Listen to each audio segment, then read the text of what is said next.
오늘 성경 말씀은 마태복음 5장 17절에서 20절입니다. 마태복음 5장 13절부터 16절에서 하나님 나라의 시민된 자의 사명을 말씀하신 예수님은 계속해서 오늘 본문에서는 당신께서 선포하시는 하나님 나라의 법이 구약 율법의 부정이 아니라 율법의 완성임을 밝히고 있습니다. 즉 당신께서 제시하시는 하나님 나라의 법과 윤리는 구약 율법과 상관없는 전혀 새로운 것이 아니라 오히려 율법의 근본 의미를 강조하여 그것을 완성하기 위한 것이라는 것입니다.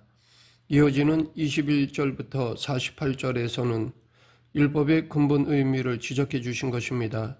그러한 의미에서 오늘 본문은 21절부터 48절의 서언에 해당한다고 하겠습니다. 17절에서 예수님은 구약 성경의 절대성을 강조하셨습니다. 당시 유대 종교 지도자들은 예수님이 모세의 율법을 파기하는 분이라고 오해했습니다.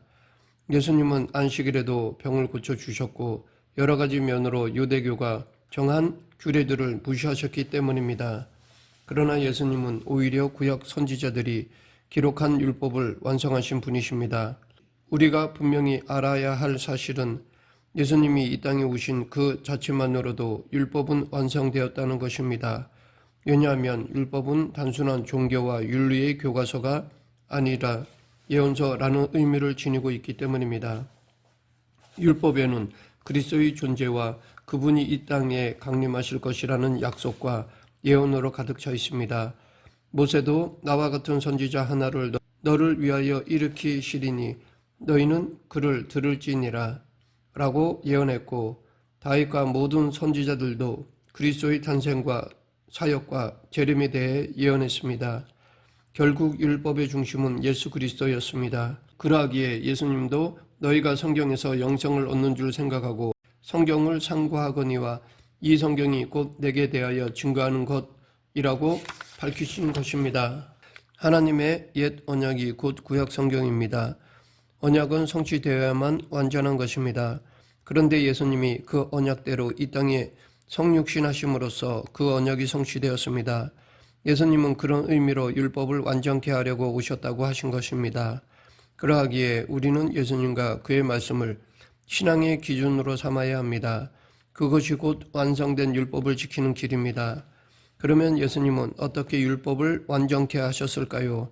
예수님이 하신 모든 일이 율법을 완성시키는 것이었습니다. 그분의 탄생, 그 탄생과 관련된 헤롯의 유아 살해 사건, 그리고 예수님의 치유와 복음 전파 사역과 고난과 대속의 죽으심과 부활, 승천들은 모두 율법과 선지자가 예언한 것을 실현시키신 사건들이었습니다. 이렇게 예수님은 늘 구약 성경 말씀을 염두에 두고 사셨습니다. 사탄의 시험을 받을 때도 구약의 말씀을 인용하여 물리치셨고, 십자가에 달리시기 전 포박당하실 때도 아버지의 말씀인 구약 성경을 이루시고자 이 일을 당하신다고 증언하셨으며, 십자가에서 죽으실 때도 구약의 예언을 성취하는 기도를 하셨고, 부활, 승천 모두 구약 성경의 예언을 성취하신 것입니다. 하지만 아직 그리스도의 재림과 그 후의 사역은 성취되지 않았습니다. 그것에 대한 예언들은 아직 이루어지지 않고 있는 상태입니다. 그러나 이 예언도 반드시 이루어질 것입니다. 예수님께서 이 종말론적인 예언을 성취하고 완성시키려고 이 세상에 다시 오실 것입니다. 그러므로 재림과 부활, 영생, 천국의 진리는 신화가 아니라 반드시 실현될 하나님의 영원한 구속 계획이며 예수님께서 우리에게 실현시켜 주실 사실입니다. 계속해서 18절에서 예수님은 율법의 부동성과 절대성을 역설하셨습니다. 율법의 1.1획도 없어지지 않고 다 이루어질 것이라고 하셨습니다. 여기서 우리는 진실로 너에게 이르노니 라는 말을 주목해야 할 것입니다. 예수님은 아주 귀중한 교훈이나 약속을 하실 때 진실로 라는 말씀으로 시작하신 때가 많습니다. 어떤 경우는 진실로 진실로라고 두 번씩이나 강조하신 적도 있습니다. 여기서 진실로라는 말은 헬라어 아멘입니다. 이 말의 뜻은 참으로 진짜 그렇다라는 뜻으로서 하나님이나 스승의 가르침에 동의할 때 쓰는 용어입니다. 그래서 예수님이 당신의 교훈이나 언약을 아멘으로 시작하신 것은 당신의 말씀이 영원 불변한 하나님의 진리요 하나님이 동의하시는 말씀이라는 의미입니다. 이렇게 예수님의 말씀은 언제나 항상 하나님 아버지께 아멘, 즉 동의를 얻습니다. 그래서 사도 바울은 하나님의 약속은 얼마든지 그리스도 예수 안에서 예가 되니 그런즉 그로 말미암아 우리가 아멘하여 하나님께 영광을 돌리게 되느니라 라고 하였던 것입니다. 이처럼 예수님의 말씀은 곧 하나님의 절대 진리요 약속입니다. 그분의 뜻이 곧 하나님 아버지의 뜻이요 그분의 간구는 늘 아버지 하나님께 아멘으로 동의되며 그분도 늘 아버지 하나님의 뜻에 아멘으로 순종하는 삶을 사셨습니다. 그러므로 우리는 예수님의 교훈을 절대적인 진리로 받고 순종해야 합니다. 또 예수님의 이름을 힘입어 기도하는 내용은 모두 하나님께 아멘으로 응답된다는 사실을 기억해야 합니다. 그리고 가장 감사할 일은 우리가 늘 연약하고 부족해도 예수님께서 하나님 아버지 옆에서 우리를 위해 변호의 간구를 하실 때 그 간구가 아멘으로 받아들여진다는 것입니다. 또 18절은 예수님께서 율법의 효능성을 강조하시는 내용입니다. 즉 그 1.1획도 반드시 없어지지 아니하리라 라는 증언입니다. 목자는 신약의 복음만이 유일한 신앙의 기반이요 기준이라고 여기는 경향이 있습니다. 물론 옳은 신앙의 의식입니다. 적어도 구원의 진리만큼은 복음 진리가 유일합니다. 그러나 그 복음 진리에 대한 신앙이 너무 넘쳐 구약 율법은 이제 아무 효능이 없다라고 생각한다면 잘못된 것입니다. 왜냐하면 율법의 효능과 가치는 천지가 없어지기 전에는 결코 폐하여지지도 없어지지도 않을 것이기 때문입니다. 율법의 효능은 그리스도의 재림 때까지 지속됩니다. 그러면 어떤 의미에서 율법은 예수님 재림 때까지 존속하고 그 효능과 구속력을 지니고 있는 것일까요? 먼저 율법은 복음 진리 못지않게 신령한 하나님의 말씀입니다. 성령으로 감동된 하나님의 절대 진리입니다. 사도 바울이 성경을 말할 때 그것은 신약 성경이 아니라 율법이 포함된 구약 성경이었습니다. 그러므로 신령하고 절대적 진리인 율법의 내용은 하나님께서 그 내용대로 다 이루시기까지 없어지지 않습니다.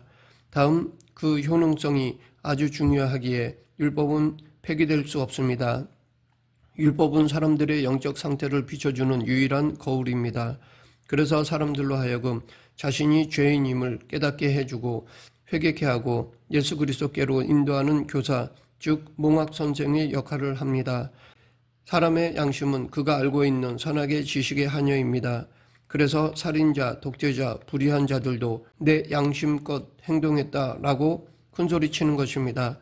왜냐하면 그들의 양심은 객관적이 아닌 자기 주관적 가치관에 의해 움직이기 때문입니다. 그러므로 세상의 악과 선, 의와 불의, 불신앙과 신앙이 무엇인지를 아주 정확하게 알려주는 교사는 절대자이신 하나님이 주신 율법 외에는 없습니다. 마지막으로 율법은 하나님의 진노와 정죄와 심판의 기준으로 남아있게 됩니다. 사람이 구원을 받는 것은 율법의 행위로 되는 것이 아닙니다. 구원은 오직 믿음으로만 이루어집니다. 그런 점에서 율법은 인간의 구원에 아무런 영향도 미치지 않습니다. 그러나 율법은 마지막 때에 믿지 않는 자들에 대한 심판의 기준이 됩니다. 즉 불신자들은 율법에 의해 그 행위대로 심판을 받게 되는 것입니다. 율법은 예수 그리스도의 재림 후 세상에 대한 영원한 심판 날 그 법전으로 활용될 것입니다. 이 같은 의미에서 율법은 한 획도 한 점도 없어지거나 폐하여지지 않을 것입니다. 다만 예수 그리스도를 섬기는 성도들에게는 새롭고 완전한 뜻으로 율법이 전달되고 갱신되어 그리스도 안에서 그 참뜻을 보여줍니다. 왜냐하면 예수 그리스도 자체가 완성된 율법이시기에 그분을 섬기는 성도들은 따로 율법에 얽매일 필요가 없는 것입니다. 율법은 사람들을 구원의 길로 인도하며 삶의 기준을 제시할 뿐만 아니라 끝까지 안 믿는 자들을 정죄하기 위하여 존속하는 영원한 하나님의 진리요 법전입니다. 19절은 율법의 내용을 감하고 가르치는 자의 결과와 바르게 가르치는 자의 결과에 대한 말씀입니다. 즉 율법을 하나라도 버리고 가르치는 자는 천국에서 지극히 작은 자로 취급되고 반면에 바르게 가르치는 자는 큰 자로 인정하신다는 것입니다. 이 말씀을 보면 천국 백성에도 차등이 있음을 알 수 있습니다. 상급에 대한 차등이 있어 보입니다. 실제로 균일한 것과 공정한 것은 비슷한 말 같지만 차이가 큽니다. 균일의 개념은 모두 똑같이 얻고 누리는 것을 의미합니다. 반면에 공정은 똑같이 취급하는 것이 아니라 그 사람이 심은 대로 그 열매를 거두도록 하는 것입니다. 많이 심은 자에게 많은 열매를 맺게 하시는 것입니다. 성경에 주를 믿는 자마다 영생을 얻으리라고 한 의미는 바로 균일의 원리에서 말씀하신 것입니다. 영생은 예수님을 믿고 죄를 회개하면 모두 얻습니다. 이것은 절대 균일합니다. 그러나 천국에서의 상급은 개인차가 있습니다. 이 땅에서 하나님과 그 나라를 위해 심은 대로 상급이 다릅니다. 심은 대로 거두는 상급 제도는 모순되고 차별하는 것이 아니라 공의로우신 하나님의 은혜입니다. 또한 19절에서 예수님은 천국에서 크다 일컬음을 받는 성도들이 누구인지를 알려주고 계십니다. 즉 누구든지 이를 행하며 가르치는 자가 천국에서 크다 인정받는 성도가 될 것이라는 것입니다. 예수님은 신학적으로 깊은 지식을 지닌 성도보다 또 교회의 큰 직분을 맡은 성도보다 사회의 높은 직책의 성도보다 말씀대로 행하는 성도를 귀하게 여기십니다. 이스라엘 백성들이 어떤 이유로 하나님께 심판을 받았습니까? 그들은 하나님의 말씀을 잘 아는 민족이었습니다. 그러나 그들은 아는 것을 행하는 일에는 무뎠습니다. 일찍이 천하 만민 중에 택하여 하나님의 제사장의 나라로 삼으시고 그들을 통해 온 인류를 구원하시려는 것이 하나님의 목적이었습니다. 그러나 지식만 점점 쌓여갔지 그들에게는 행함이 없었습니다. 그들은 하나님의 율법을 단지 종교의 액세서리 정도로 취급하고 자신들이 아브라함의 자손이라는 특권만을 내세웠습니다. 아브라함은 가나안 땅으로 가라는 하나님의 말씀을 즉각 순종했습니다. 모리아산에서 이삭을 제물로 바치라는 명령에도 즉각 순종했습니다.